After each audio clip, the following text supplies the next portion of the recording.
삼손은 이스라엘의 12번째 사사예요. 근데 삼손이 앞선 11명의 사사와 차이점은 뭐냐면 이 삼손은 나시인으로 태어났다는 거예요. 하나님께서 이 삼손을 태어나게 하실 때부터 나시인이라고 말씀해 주셨어요. 나실이란 뜻은 이 구별되다, 성별되다 하는 뜻이에요. 그러니까 나실이는 구별된 사람 이렇게 해서 이해하면 좋은데, 하나님께서 그래서 나실인에 대한 이 규례를 주셨는데, 나실인이 서약해서 될 수도 있어요. 그래서 일시적인 나실인이 있고 또 평생토록 나실인이 있는데, 하나님께서 나실인은 세 가지를 금하도록 하셨어요. 그래서 세 가지를 하지 마라. 그래서 삼손이야. 세 가지를 손대지 마라. 그래서 또 이것을 어디 가서 진짜인 것처럼 막 말하면 정말 제가 곤란해지니까, 이 삼손은 어원이 태양에서 왔어요. 태양. 그래서 이 삼손은 히브리어는 쉼손 이렇게 되는데 우리말로는 삼손 이렇게 돼 있어요. 제가 구약 파노라마를 가르칠 때에 삼손은 세 가지를 손대지 마라. 이 세 가지가 뭐냐면, 먼저는 포도주를 마시지 마라. 포도주는 쾌락인 거잖아요. 그러니까 향락에 빠지지 마라. 그리고 시체를 만지지 마라. 시체는 죽음이잖아요. 죽음은 왜 생겼느냐면 죄로 인해서 생겼으니까 죄를 가까이 하지 말고 죄를 만지지 말라, 이런 뜻이에요. 그리고 세 번째는 머리카락을 밀지 마라. 왜 하나님께서 머리카락을 밀지 말라고 하셨냐면, 내가 하나님의 주권 아래, 하나님이 나를 다스리신다, 나는 하나님의 다스림을 받는 자입니다, 하나님의 주장 아래에 있습니다 해서 이 머리카락을 자르지 말라 이렇게 말씀하셨어요. 그래서 이 세 가지를 손대지 말라고 하셨는데 삼손은 이 세 가지를 다 손대고 말았단 말이에요. 우리가 생각하면 삼손은 어떻게 그럴 수 있을까, 믿음도 없고 말이야, 이렇게 판단하면 안 돼요. 우리가 섣불리 누구를 판단하거나 정죄하거나 자기 생각대로 남을 판단하면 안 돼요. 이 삼손이 정말 믿음이 없고 못된, 쾌락에 빠진 여자만 밝히는 그런 사사인가? 그렇지 않아요? 하나님께서는 히브리서 11장에 삼손의 이름을 기록해 주고 계셔요. 히브리서 11장은 믿음의 장이잖아요. 그러니까 하나님께서는 삼손을 믿음의 사사다 이렇게 부르시니까, 우리가 마음대로 우리 생각대로 내 기분에 따라서 내 판단대로 못된 삼손, 어떻게 하나님의 능력을 가지고 여자 치마폭에서 놀아날 수가 있어, 이렇게 판단하면 안 된단 말이죠. 오늘 본문은 그래서 삼손이 첫 번째 술을 마시고 시체를 만지고 하다가 마지막 세 번째 어떻게 머리카락을 만지게 되는지에 대한 기록이란 말이죠. 그래서 오늘 이 본문에 보면, 이 본문이 어떻게 시작되느냐면 삼손의 마지막인데 16장 4절에 보면 이후에 삼손이, 이후에 하니까 그 전에 많은 일이 있었잖아요. 그죠? 그건 우리가 여러분 아는 거니까. 이후에 삼손이 소래골짜기에 들릴라라 이름하는 여인을 사랑했다. 사랑에 빠졌어요. 그래서 이 사랑은 저와 여러분, 예수 그리스도를 믿고 교회 다녀본 사람들, 교회 다니는 사람들만 아는 이야기가 아니라 영화로도 많이 나왔기 때문에 세상 사람들도 삼손과 들릴라 하면 세계적인 사랑 이렇게 받아들여요. 그래서 세상 사람들 다 아는 이야기야. 삼손이 들릴라를 사랑했다. 그런데 삼손의 짝사랑이잖아요. 들릴라도 삼손을 사랑했느냐면 그렇지 않아요. 우리가 속으면 안 돼. 사랑에 속으면 안 된다. 특별히 여자가 좀 이렇게 잘생기고 또 이렇게 애교가 많고 하는 여자에게 넘어가면 안 돼요. 들릴라는 이름 뜻이 연약하다 이런 뜻이야. 그래 어떻게 했어요? 이렇게 막 펑퍼짐한 사람을 그렇게 이름을 줬을 수도 있겠지만, 뭐 기생 같은 여자니까 아마도 몸매도 괜찮고 얼굴도 반반했을 거예요. 그래서 우리가 남자들 특별히 조심해야 될 것이 뭐냐면, 이 들릴락말락하게 하는 그 소리에 넘어가면 안 돼. 들릴락말락하게 뭐 이렇게 뭐 이름 부르면서 이러는 그 소리에 넘어가면 안 된단 말이죠. 근데 삼손은 넘어가고 말잖아요. 삼손이 이 들릴라의 집에 왔다는 소식을 블레셋 사람들이 듣고는 이 들릴라를 막 충동질해요. 왜냐하면 삼손은 구국의 영웅이잖아요. 지금으로 말하면 어벤져스야. 막 그 캡틴 아메리카 나오는 것처럼 괴력의 사나이고 나라를 구한 영웅인데 블레셋 사람들에게는 원수잖아요. 블레셋 사람들을 괴롭히고 많이 죽였으니까 어떻게 하면 이 삼손을 죽일 수 있을까? 그것을 노리고 있는데 마침 들릴라의 집에 왔다는 소리를 듣고는 이 블레셋 사람들이 찾아와 가지고는 들릴라에게 제안을 해요. 삼손의 힘이 어디서 나오는지만 알아봐 달라. 그러면 우리가 각각 은 1,100씩을 줄 테니까 5명이니까 5,500개를 주겠다는, 엄청난 큰 돈이라고 그래요. 그러면 블레셋 사람들이 왜 들릴라에게 이 제안을 하느냐면 블레셋 사람들이 생각할 때는 저 삼손이 혹시 부적 같은 걸 갖고 있어서, 아니면 어떤 비밀을 갖고 있어서 그것만 알아내면, 부적만 빼내면, 아니면 그가 가지고 있는 어떤 장신구가 있어서 그것만 몰래 빼내면 삼손의 힘이 없어지니까 그 비밀을 알아봐 달라는 거예요. 그래서 이 들릴라가 삼손을 막 이렇게 유혹하고 막 또 괴롭히고 해가지고 결국은 알아내게 되고 머리털이 밀리게 되고 어떤 결과를 갖게 되느냐면 오늘 21절에 있는 것처럼 블레셋 사람들이 그를 붙잡아 그의 눈을 빼고 끌고 가사에 내려가 놋줄로 매고 그에게 옥에서 맷돌을 돌리게 했다는 거예요. 비참한 지경에 빠지게 되잖아요. 눈이 뽑히게 되고 감옥에 갇히게 되고 맷돌을 돌리게 되고 하는데, 지금 그래서 삼손이 눈이 뽑히고 감옥에 갇히고 해서 이제 끝났구나, 이렇게 끝날 수도 있는데 오늘 22절 말씀이 있단 말이죠. 22절 말씀에 보니까 저는 특별히 이 본문을 빨간 줄을 쳐놓고 있습니다만, 이 본문을 읽을 때에 하나님께 이 본문을 읽으면 막 전율이 막 흐르는 거예요. 전기가 오듯이. 자, 보세요. 그의 머리털이 밀린 후에 다시 자라기 시작했다. 왜 이걸 기록했을까? 이제 눈이 뽑히고 감옥에 갇히고 맷돌을 더 돌리고 있는 삼손인데 이제 끝난 것 같은데 하나님 뭐라고 말씀하시면, 아니야, 아직 끝난 게 아니다. 다시 머리털이 자라기 시작했다. 머리털이 밀린 후에 다시 자라기 시작했다는 것은 무슨 의미일까?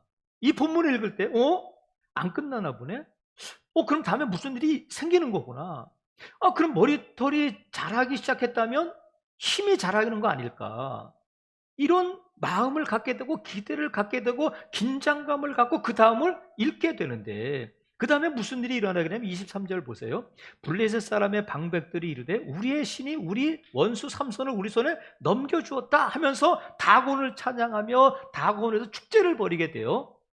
그렇게 우리를 괴롭히고 사람들이 도저히 삼손을 잡을 수가 없었는데 다곤이, 자기들이 믿는 신인 다곤 신이 이 삼손을 잡아서 자기들에게 넘겨줬다는 거예요. 그런데 블레셋 사람들은 다곤은 알아요.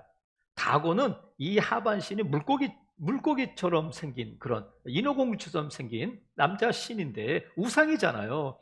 그들이 다곤 신을 만들었고 다곤 신을 섬기고 있지만 다곤에 대해서는 그들이 알지는 모르지만 하나님에 대해서는 모르는 거예요. 하나님이 다곤 신과 우상과 어떻게 다른지를 그들은 모르는 거예요. 그것이 22절에 나와 있잖아요. 그의 머리털이 밀린 후에 다시 자라기 시작했다 하는 것은 하나님께서 하나님은 다시 자라게 하시는 하나님이구나. 하나님께서는 다시 시작하시는 하나님이구나. 하나님은 여전히 삼손을 사랑하시는구나. 하나님은 역전시키시는 하나님이구나. 하나님께서는 이 삼손을 통해서 이루실 하나님의 뜻이 아직도 있구나 하는 것을 우리에게 암시해 준단 말이죠. 삼손의 힘은 어디에서 나올까? 삼손은 그것이 머리털에서 나온 줄 알았어요. 그래서 들릴라에게 머리털을 밀면 내 힘이 없어져 그랬는데, 삼손도 착각하고 있고 지금 이 블레셋 사람들도 착각하고 있는 것이 뭐냐면 삼손의 힘이 어디서 나오는 걸까? 자, 삼손의 힘은 머리털에서 나오는 게 아니라 20절에 보세요. 20절에 보니까 들릴라가 이르되 삼손이여 블레셋 사람이 당신에게 들이닥쳤느니라 하니 삼손이 잠을 깨며 이르기를 내가 전과 같이 나가서 몸을 떨치리라 하였으나 머리털이 밀렸다가 아니라 여호와께서 이미 자기를 떠나신 줄을 깨닫지 못했다는 거예요.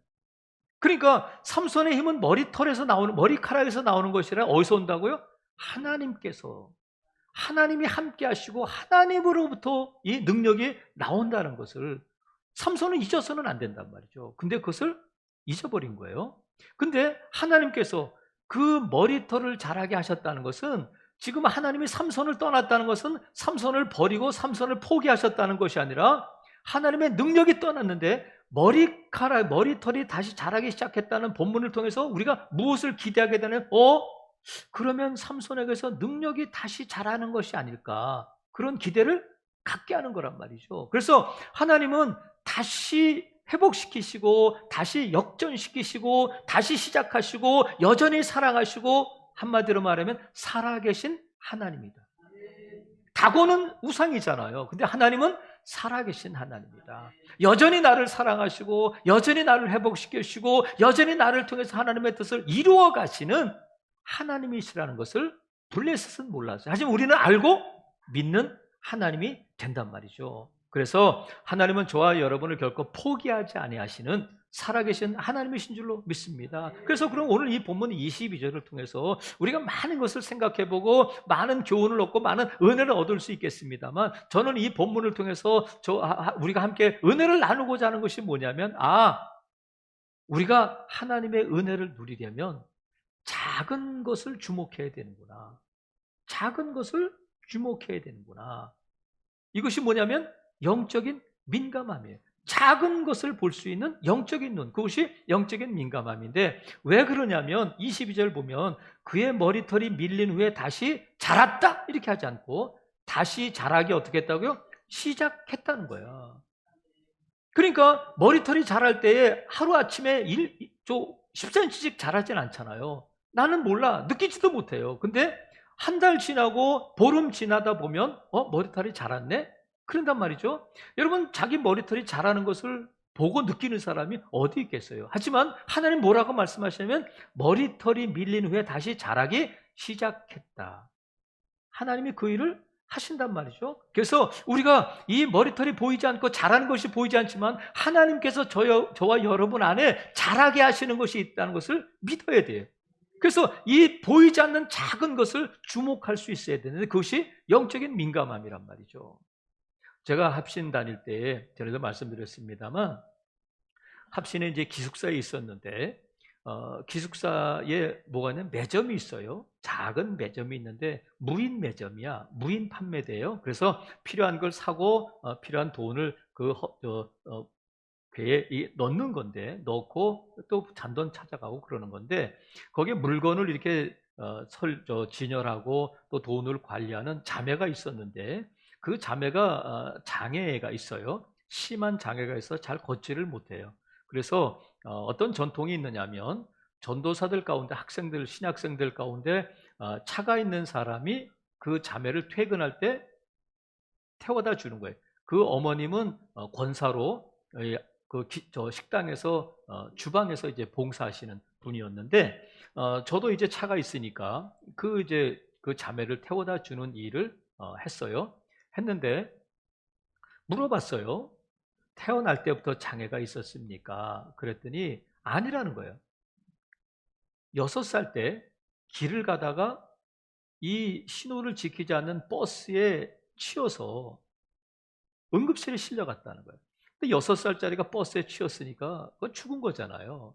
병원에 응급실에 갔는데 이미 가망이 없습니다. 죽었습니다. 그래가지고 하얀 천을 이렇게 씌워놓고 다 울고 있는데, 이제 그 냉동실에 있는 직원과 함께 이 시신을 냉동고에 넣어야 되는데, 아버지가 일터에서 아직 안 돌아온 거예요. 급하게 연락을 받고 지금 오고 있으니까 잠깐만 기다려 주세요. 그래가지고 아버지가 왔는데, 아버지가 흰 천을 들치고 보니까 자기 딸이잖아. 어린 6살짜리가 그 누워서 막 통곡하면서 울고 있는데, 자 그러면 이제 됐죠 하면서 이제 그 아이를 냉동고에 이렇게 넣었는데, 울던 아버지가 잠깐만 그러더라는 거예요. 그래서 보니까 우리 애 발가락이 움직였어요. 그랬다는 거예요. 아무도 그걸 보지 못했는데, 그 우는 와중에도 자기 딸의 발가락이 살짝 이렇게 막 움직이지 않았을까요? 살짝 꼼지락거리는 걸 보고는 우리 애는 안 죽었다, 우리 발가락이 움직였어요. 그래가지고 또 보니까 안 움직이지만 아버지가 봤다고 하니까, 그래서 중환자실을 옮겨서 치료하고 하면서 그 아이가 깨어났다는 거예요. 근데 의사는 이 아이는 깨어나도 오래 못 살 겁니다. 심이 망가지고 장애가 있어서 오래 살지 못할 겁니다. 그랬는데, 그때에 제가 신학교 다닐 때 그 자매가 30살이 넘었을 때예요. 의사 말이 다 맞는 건 아니잖아요. 근데 아버지는 다른 사람, 의사도 보지 못하고 간호사도 보지 못했던 그 발가락이 움직이는 것을 아버지는 본단 말이죠. 그 작은 움직임이 살아나는 거예요. 그래서 우리가 이 영적인 민감함, 이 살고 하나님이 주시는 큰 것을 우리가 누리기 위해서는 아주 작은 것을 주목하고 볼 수 있어야 돼요. 그래서 여러분, 우리가 이 영적으로 민감해져야 되는데, 영적으로 민감해져야 될 두 영역이 있어요, 우리에게. 두 가지 부분에 있어서 우리가 영적으로 민감해져야 되는데, 먼저는 죄에 대해서 민감해져야 돼요. 죄에 대해서 민감해져야 된다. 반대는 뭐냐면 죄에 대해서 둔감해지는 거예요. 이런 정도야 뭐 이까짓 거 남들도 다 하는데 하면서 죄에 대해서 둔감해지면 안 되고 민감해져야 되는데, 지금 삼손을 유혹한 사람이 누구냐면 들릴라잖아요. 들릴라가 유혹을 하는데 어떻게, 왜 유혹하냐면 돈이 걸려있기 때문에 그래요. 엄청난 돈이 걸려있기 때문에 삼손을 어떻게 쓰든지 그 비밀만 알아내면 그는 큰 부자가 되는 거니까 물불 안 가리고 지금 그 일을 하는 거예요. 유혹을 하고 어떻게 뭐 머리를 쓰다듬어주고 또 치마폭에 누워주고 뭐 별짓을 다 했을 거 아니에요. 그런데 6절 보세요. 16장 6절을 보면 들릴라가 삼손에게 말하되 청하건대 당신의 큰 힘이 무엇으로 말미암아 생기며 어떻게 하면 능히 당신을 결박하여 굴복하게 할 수 있는지 내게 말해라. 말해주세요. 알려주세요. 이렇게 했어요. 그랬더니 다른 걸 얘기해 줬어요. 실패했어요. 10절 들릴라가 삼손에게 이르되 보라, 당신이 나를 희롱하여 내게 거짓말을 하였도다. 청하건대 무엇으로 당신을 결박할 수 있는지 이제는 내게 말하라. 또 거짓말해서 또 실패했어요. 13절 들릴라가 삼손에게 이르되 당신이 이때까지 나를 희롱하여 내게 거짓말을 하였도다. 몇 번? 2번. 내가 무엇으로 당신을 결박할 수 있는지 내게 말하라. 이렇게 하니까 또 거짓말을 했어요. 그러면 6절, 10절, 13절에 이 들릴라가 삼손에게 내게 말해주세요 할 때에 첫 번째 어투하고 두 번째, 세 번째가 달라졌을까, 같아졌을까? 여러분이 들릴라라, 여자분들 대답해 보세요. 남편에게 말할 때 첫 번째 말했는 데는 여보 이렇게 해주셔야 돼. 두 번째 안 했어. 그럼 어떻게? 첫 번째가 똑같은 투로 나가? 아니면 옥타브가 좀 올라가? 세 번째는 올라가기만 해? 아니면 뭐가 손에 집어들고 막 그래? 들릴라도 마찬가지예요. 처음에는 여보 내게 말해주세요. 들락말락하게 막 애교를 떨고 막 그랬을 텐데, 세 번째는 달라졌을 거 아니에요. 어떻게 달라졌냐면 점점 심해졌는데 16절 보세요. 16절 보니까 날마다 그 말이 뭐야? 말해주세요. 내게 말해주세요 하니까 날마다 그 말로 그를 재촉하여 조르며 삼손의 마음이 번뇌하여 죽을 지경이 됐다는 거야. 야, 죽을 맛이다. 여러분, 여자분들은 잘 모르지만 여자들의 잔소리가 그럴 수 있어.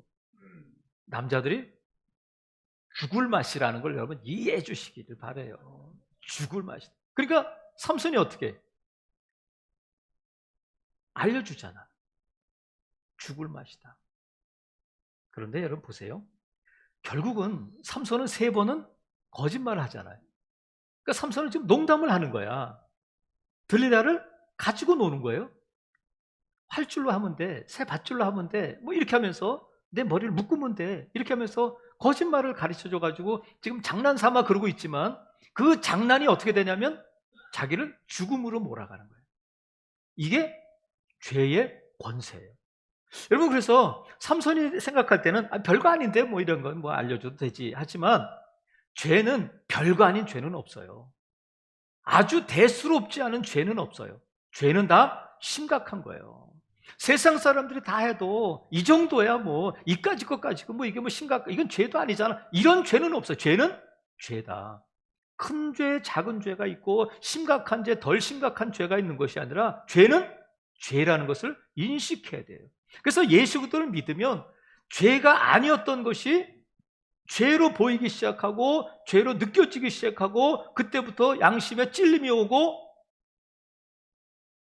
하나님 앞에 회개하게 되고 하는 일이 일어나게 되는 거예요. 또 예수님을 처음 믿었을 때는 그 정도는 되겠지 했는데 예수님을 믿고 은혜를 받고 나니까 이것도 안 되겠구나 하면서 점점 더 죄에 민감해져 간단 말이죠. 근데 예수를 오래 믿으면 믿을수록 이 죄에 대해서 둔감해지는 사람들이 있어요. 그러면 안 된다. 그래서 여러분 보세요.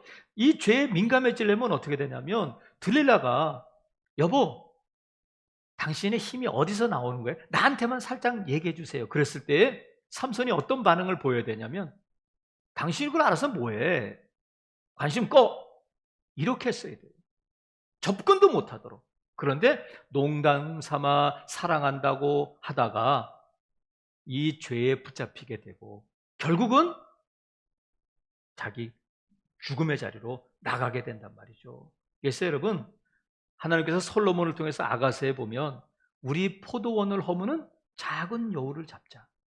엄청나게 큰 여우가 포도원을 허무고 우리 인생을 허무는 것이 아니라 별거 아닌 것처럼 여겼던 죄가 결국은 우리 인생을, 우리 포도원을, 우리 가정을 허물 수 있다는 거예요. 그래서 죄를 어떻게 민감해질 수 있느냐면 요셉처럼 하면 돼요. 보디발의 아내가 요셉을 유혹하잖아요. 코맹맹이 소리를 하면서 나와 함께 있읍시다. 아무도 없으니까 차 한잔해요. 아무도 없으니까 우리 함께 있어요. TV 보면서 뭐 해요? 우리 그것만 해요. 이렇게 할 때에 보디발 아내가 요셉을 붙들고 늘어질 때에 옷을 벗어던지고 냅다 도망가잖아요. 죄를 이기고 죄를 극복하는 가장 좋은 병법은 뭐냐면 36개야. 도망가는 거예요. 삼손처럼 들릴라의 품에 안겨가지고 장난하고 농담하고 이까짓 거야 이러면 죄가 그를 삼키게 된단 말이죠. 여러분, 그래서 데살로니가 전서에 보면 악은 어떤 모양이라도 버리라 이렇게 말씀하셨어요.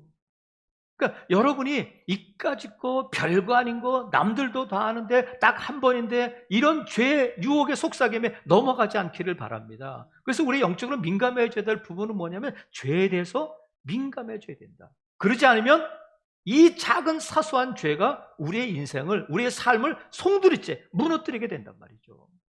그래서 죄에 민감해야 되고 또 하나 우리가 민감해져야 될 영역, 민감해야 될 우리 삶의 영역은 어디냐면 은혜에 대해서 우리가 민감해져야 돼요. 하나님이 우리에게 주신 은혜에 대해서 민감해져야 되는데 그것이 뭐냐면 예수님께서 어느 날 제자들에게 무슨 비유를 말씀하셨냐면 씨 뿌리는 비유를 말씀하셨어요. 하나님께서 씨를 뿌리는데 씨는 뭐냐면 말씀이다. 밭은 너희들의 마음이야. 하나님께서 이 말씀을 너희 마음 밭에 뿌려주신다. 하나님이 이 씨를 뿌리면 이 씨를 붙들고 품고 이 씨가 열매 맺을 것을 믿고 갖고 나가면 30배, 60배, 100배의 결실을 맺게 된다 말씀하셨어요. 그런데 이 씨 이까짓 거야 뭐. 이게 뭐가 되겠어. 농부는 과수원지기는 사과 씨를 심을 때에 이 사과 씨가 자라서 사과 나무가 되고 사과가 주렁주렁 열릴 것을 믿고 기대하면서 씨를 심는 거예요. 이까지 씨 하나가 뭐가 되겠어 하고 씨를 버리면 열매는 없는 거예요. 하나님께서 우리에게 말씀을 주실 때에 씨로 주신다. 하나님께서 저와 여러분의 기도에 응답하실 때 뭐로 주시냐면 씨로 주신단 말이에요. 우리는 뭘 기대하냐면 열매를 기대하잖아. 하나님 사과를 주세요. 하나님 회복을 주세요. 하나님 건강을 주세요. 재정을 주세요 할 때에 하나님 우리에게 씨를 주셔요. 가능성을 주시고 우리가 눈에 보이지 않고 이걸 갖고 뭘 될까지만 하나님은 그걸 통해서 역사하신단 말이죠. 그래서 우리가 하나님께서 저와 여러분에게 은혜를 주실 때에 우리는 늘 열매를 기대하고 열매를 구하니까 씨를 놓쳐버리는 거예요. 하나님은 저와 여러분에게 말씀을 씨로, 응답을 씨로 주시니까 작은 것을 저와 여러분의 삶에 눈에 보이지 않는 머리털이 자라는 것이 보이지 않고 느껴지지 않지만 하나님께서 저와 여러분에게 이 새 일을 시작하시고 하나님께서 우리를 회복시켜 주실 때에 눈에 보이지 않지만 지금 하나님이 일하고 계시다는 것을 믿어야 된단 말이죠. 그래서 우리가 영적으로 보이지 않는 것을 보는 눈이 믿음의 눈이잖아요. 믿음은 바라는 것들의 실상이고 보이지 않는 것들의 증거야. 없는 것을 우리가 보는 것이 아니라 이미 존재하고 있는데 눈에 보이지 않아요. 우리는 영이고 하나님은 영이시고 하나님께서 일하시고 하나님이 존재하신 것을 우리가 볼 수 없잖아요. 하지만 뭐로 볼 수 있냐면 믿음의 눈으로 볼 수 있는데, 하나님이 지금 이 사울의 삼손의 머리털이 밀린 후에 다시 자라기 시작했다 하는 이 말씀을 하시는 것처럼, 저와 여러분에게 주시는 이 말씀을 씨로 받아들이고 하나님께서 저와 여러분의 삶 가운데서 자라게 하시는, 은혜가 자라게 하시는 것을 믿고 받아들일 수 있기를 주님의 이름으로 축복합니다. 그래서 보이지 않지만, 우리 눈에 보이는 것이 전부가 아니란 말이죠. 하나님은 살아계시고 역사하시는, 역전시키시는, 우리를 결코 포기하지 않으시는 하나님이신 줄로 믿습니다. 그래서 우리가 어떤 수술을 받으면 하루아침에 좋아지지 않잖아요. 그죠? 6개월, 어떤 때는 1년. 제가 전에 있던 교회에서 집사님이 연세 병원에, 집사람이 구역장을 할 때인데 연세 세브란스 병원에 입원하셨어요. 그분의 친척 가운데 의사가 여러 분 계셔서 연대 세브란스 병원에 입원했는데, 제가 그 중환자실에 갔을 때 듣지도 못하고 그냥 누워 있었어요. 다음 달에 갔을 때 똑같았어. 다음 달에 갔을 때 똑같았어. 그 다음 달에 갔는데 똑같았어요. 근데 놀랍게도 6개월이 지나니까 깨어나더라고요. 근데 6개월째 갑자기 깨어난 건 아닐 거 아니야. 이미 언제부터인가 회복이 시작되고 있었단 말이죠. 그러니까 저와 여러분이 우리 삶에 회복이 시작되고 있음을 믿으셔야, 이 작은 것을 봐야 그 하나님의 은혜를 경험할 수 있어요. 그래서 영적으로 민감해져야 돼. 작은 것을 놓치면 안 돼요. 작은 변화, 작은 움직임, 작은 은혜를 놓치면 안 된다. 어떻게 하면 이 영적인 민감함을 유지하고 영적인 민감함을 우리가 가질 수 있느냐면, 기도하는 거예요. 지금 삼손이, 자 보세요. 삼손이 28절, 16장 28절에 보면 삼손이 여호와께 부르짖어 이르되, 부르짖어 기도했다는 거야. 그러면 삼손이 이때만 기도했을까?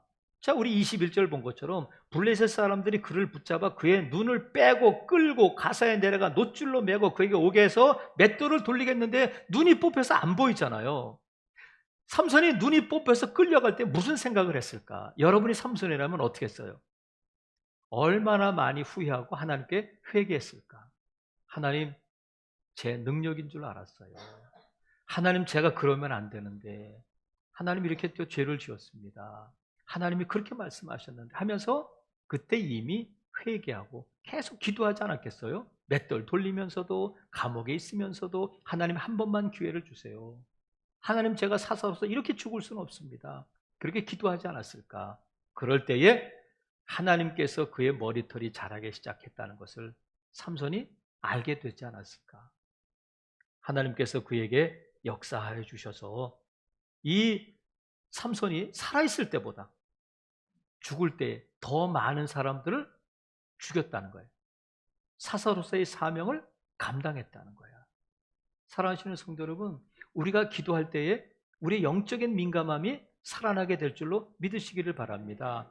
엘리야가 3년 6개월 동안 비가 오지 않는 이스라엘 땅에서 갈멜산에서 기도하잖아요. 바알과 아사라의 선자를 다 처치한 다음에 이제는 기도하는데, 혼자 기도하는 것이 아니라 아합 왕도 있고 고관들도 있고 이스라엘 백성도 이 엘리야를 보고 있는데, 엘리야가 뭘 기도하냐면 머리를 무릎 사이에 놓고는 하나님, 비를 내려주세요. 비를 내려주세요. 기도하는데 사람들이 멀쩡한 하늘에 3년 6개월 동안 비가 오지 않았는데 무슨 비가 온다고 저러냐 하고 조롱하고 있을 때에 사환을 보내잖아요. 산꼭대기에 올라가서 저 지중해 저쪽을 한번 바라봐라. 아무것도 없어요. 또 가라. 아무것도. 7번 갔을 때에 사환이 뭐라고 말하냐면 손바닥만한 구름이 올라옵니다. 그러자 엘리야가 됐다 하고 기도를 중단해요.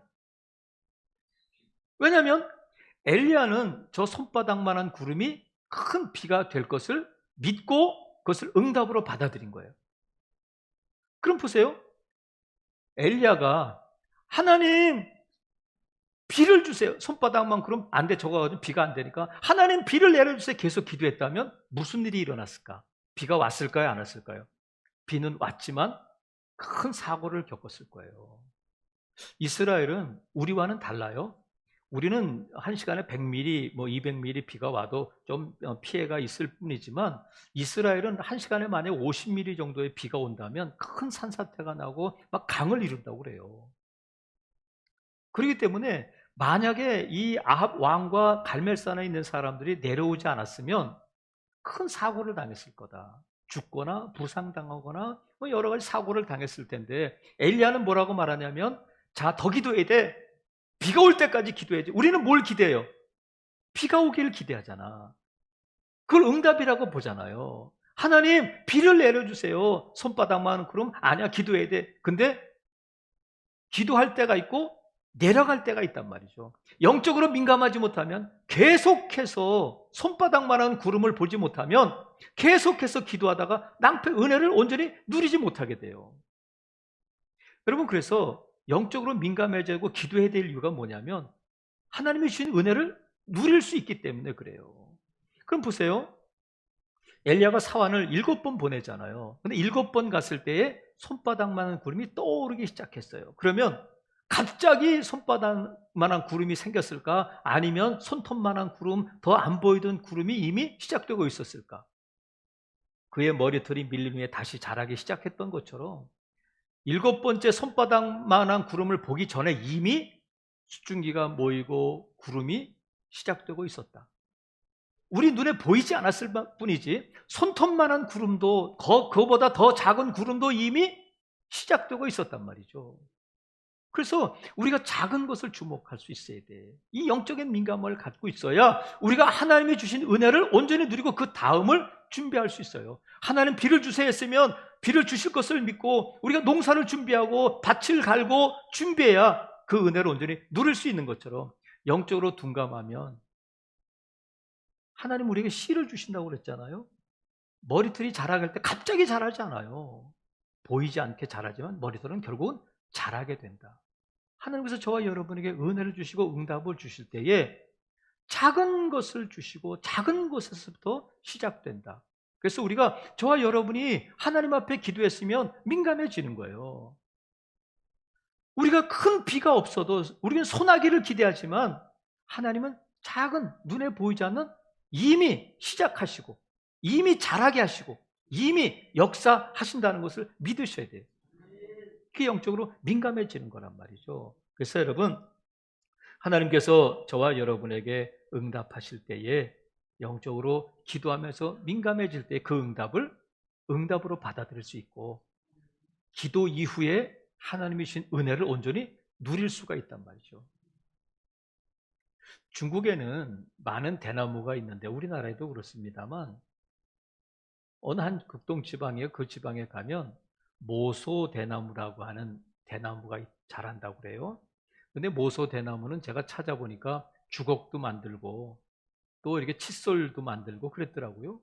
인터넷에 모소 대나무 주걱, 모소 대나무 칫솔 이런 게 있는데 이 모소 대나무의 특징이 뭐냐면 다른 대나무의 차이점이 뭐냐면 이 대나무를 심고 4년 동안 몇 센치가 자라냐면 3cm가 자란다고. 4년 동안 3cm가 자라니까 이 모소 대나무를 모르는 사람들은 포기하겠죠. 아유, 이거 안 되는 거구나. 그런데 이 대나무를 키워본 사람은 이 포기하지 않고 계속 그 나무를 가꾼단 말이죠. 그러면 5년째 되는 해에는 어떤 일이 벌어지냐면 하루에 30cm씩 자란다고. 하루에 30cm씩 자라고 4년 동안 3cm밖에 안 자랐는데 하루에 30cm 자라서 6주가 되면 15m 높이의 대나무 숲을 이루게 된다는 거예요. 3cm짜리가 6주 만에 15m가 자라게 된다는 거예요. 근데 15m 자랄 때에 3cm 아주 작은 잎에서부터 작은 그 나무에서부터 시작된다는 거예요. 이걸 포기하면 대나무 숲을 볼 수 없는 거예요. 하나님이 저와 여러분에게 아주 작은 것을 주시고 아주 작은 것부터 시작해서 큰 곳으로 나가는데 이 작은 것을 은혜로 응답으로 받아들이고 내 마음에 품고 그것을 키워내지 않으면 하나님의 은혜를 온전히 누릴 수 없게 된단 말이죠. 제가 살고 있는 집에 화분이 있는데 저희가 향촌에서 이사 올 때에 가져온 화분 중에 남아있는 유일한 화분이에요. 우리가 화분은 많지 않은데 그 화분이 뭐가 심겨져 있느냐면 바카라라고 하는 그런 바키라라고 하는 나무가 심어져 있는데 이사 올 때에 그 바키라에 저 키보다 좀 더 클려나요? 그 바키라에 잎사귀가 딱 하나 남았었어. 맨 이 나무 꼭대기에 잎사귀가 하나 이렇게 딱 달려있어. 달랑달랑 달려있었어요. 근데 이사 올 때에 이삿짐을 나르면서 그날 저녁에 이게 떨어져 버리더라고. 그래서 이게 이제 줄기만 있고 잎사귀는 하나도 없는 나무가 돼버렸어요. 그래서 볼품도 없고 하니까 저걸 버려야 될 것인가 아니면 저걸 어떻게 할까? 버리자니 너무 무겁고 저걸 어떻게 할까? 집사람하고 이제 어떻게 하면 좋을까? 이렇게 생각만 하고 있었는데 며칠 후에 보니까 이 꼭대기에서 작은 초록색, 연두색 그 잎새가 나오더라고요. 이거 봐라. 그래서 물을 주고 했더니 점점점 이게 자라가지고 옛날에 떨어졌던 그 큰 잎사귀가 되더라고요.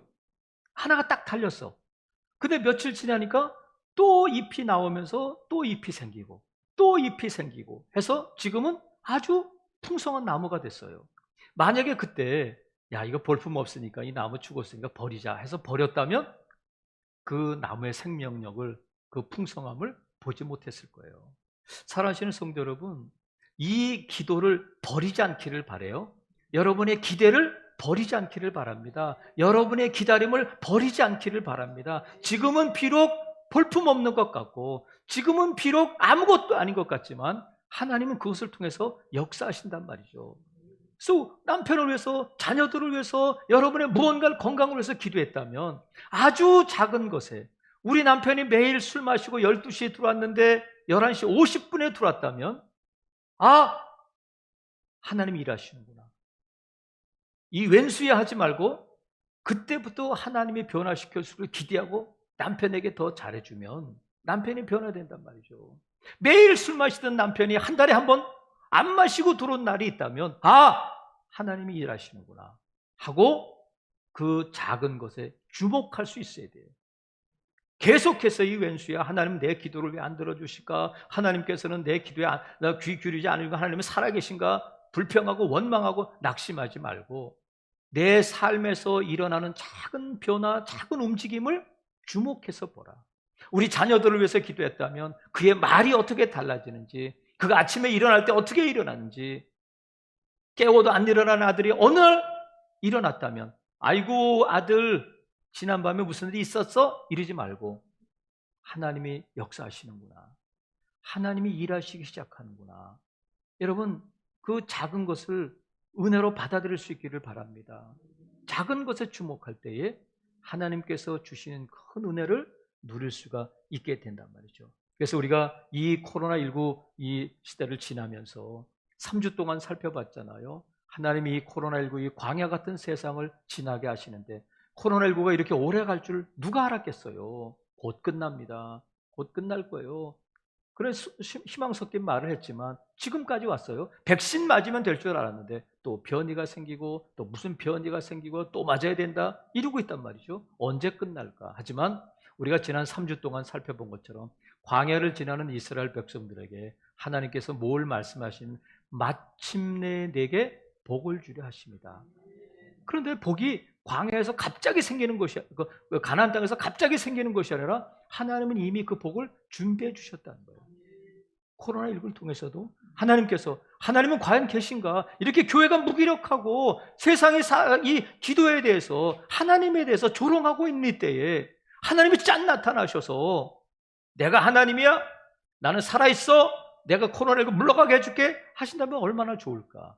하지만 하나님께서는 그런 결과가 아니라 작은 씨로부터 시작하시는데 하나님은 지금도 일하시고 이미 하나님께서는 코로나19를 이후를 준비하시고 하나님께서 또한 저와 여러분에게 마침내 복을 주시기 위해서 지금도 하나님이 그 복을, 은혜를 준비하고 계시고 이루어 가시는 하나님이신 줄로 믿습니다. 그래서 우리가 이 코로나19를 지나가면서도 우리 안에 어떤 작은 변화가 있는지를 주목할 수 있어야 돼요. 하나님은 지금도 살아계시고 하나님 지금도 저와 여러분의 기도를 들으실 뿐만 아니라 하나님께서는 저와 여러분을 사랑하시고 결코 포기하지 않으시는 하나님이신 줄을 믿습니다. 22절 같이 한번 읽어볼게요. 시작. 그의 머리털이 밀린 후에 다시 자라기 시작했다. 여러분의 삶 가운데, 여러분의 가정에, 여러분의 자녀들 가운데, 여러분의 육체적인 건강에, 여러분의 사업장에, 여러분의 직장에 다시 자라기 시작하는 하나님의 은혜가 있는 줄로 믿습니다. 아무쪼록 여러분, 기도를 통해서 우리 영적인 민감함이 살아나고, 민감함이 살아날 때 작은 것을 주목하게 된다. 그러면 하나님께서 주시는 그 작은 것을 붙들고 품고 또 기도하고 또 우리가 믿음으로 나갈 때에 하나님께서 손바닥만한 구름이 비가 되게 하신 것처럼 3년 6개월 동안 가물어 메마른 땅에 다시 농작물이 꽃이 피게 하셨던 것처럼 저와 여러분의 삶 가운데도 이런 은혜가 임하게 될 줄로 믿습니다. 아무쪼록 여러분 영적인 민감함을 유지하셔서 하나님이 오늘 여러분 가운데 어떤 움직임, 어떤 변화, 어떤 은혜를 주셨는지를 찾아볼 수 있기를 바랍니다. 자꾸 찾아보고 불평하고 원망하고 낙심하고 판단하고 하지 마시고 저와 여러분 안에 이 은혜가 자라고 있음을 믿으시고 그 은혜를 간직하고 더 큰 은혜로 키워내는 저와 여러분, 그래서 하나님이 주신 은혜를 온전히 누리는 저와 여러분 될 수 있기를 주님의 이름으로 축복합니다. 아멘.